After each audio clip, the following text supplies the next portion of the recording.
Halo teman-teman, kali ini saya akan bahas masalah galbay di pinjaman online Akulaku, Kredivo, dan Shopee Paylater.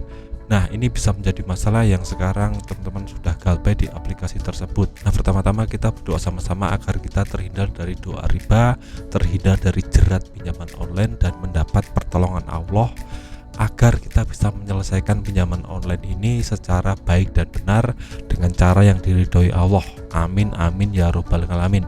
Nah, pertama-tama kita harus tahu dulu kalau aplikasi Akulaku, Kredivo, Shopee Paylater itu adalah aplikasi yang legal ya teman. Jadi 100% telah terdaftar di negara dan sudah ada izinnya dari OJK.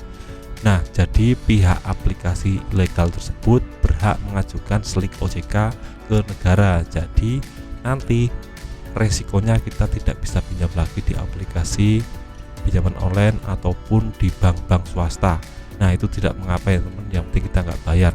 Nah, terus apa yang dilakukan Bang? Apa yang harus kita lakukan Bang? Ya mau gimana lagi, kalau kita nggak punya uang nggak usah dibayar ya, kita diam saja, kita jujur saja kalau debt collector-nya datang, kita nggak punya uang, seperti itu.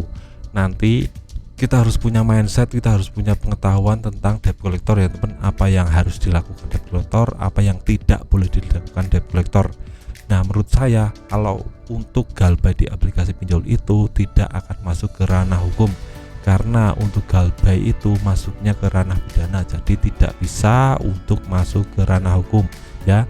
Ini saya jelaskan sekali lagi, pinjaman online itu adalah masuknya ke ranah pidana, jadi bukan masuk ke ranah hukum. Jadi kita tidak akan bisa dipenjarakan atau dikasuskan hukum ya teman, kecuali debt collector itu melakukan kekerasan fisik atau malah kita yang melakukan kekerasan fisik kepada debt collector, itu bisa masuk ke pidana, itu bisa terjadi ya teman. Jadi teman-teman diam saja, jangan pernah untuk membayar tagihan pinjaman online dengan teman-teman pinjam di aplikasi pinjaman online yang lain atau pinjam ke teman. Nah, itu nggak boleh ya teman, nanti tahu-tahu teman-teman utangnya akan menumpuk terus menerus dan nanti ujung-ujungnya teman-teman nggak akan bisa bayar semuanya dan teman-teman frustasi, teman-teman nggak bisa untuk fokus kerja ya teman. Jadi teman-teman kalau punya pinjaman online, stop saja, jangan bayar, tapi jangan pernah pinjam lagi di aplikasi lain untuk menutupinya. Itu tidak saya sarankan, karena nanti teman-teman akan rugi sendiri karena pinjamannya jadi lebih banyak sekali ya teman.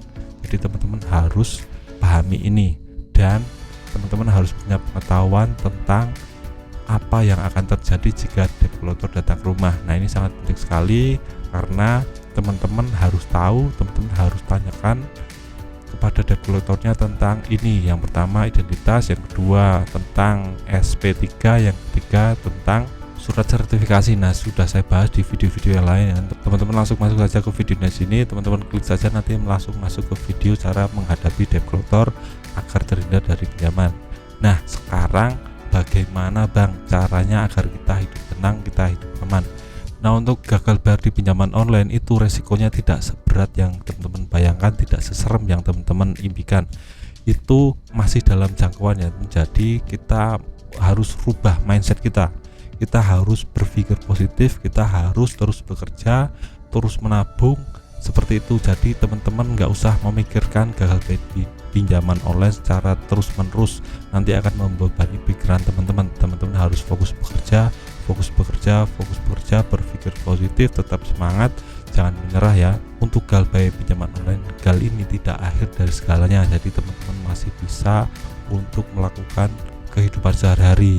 Jadi ini harus teman-teman camkan dulu ya. Teman-teman jangan terlalu terpaku kepada galbay pinjaman online, teman-teman harus fokus bekerja.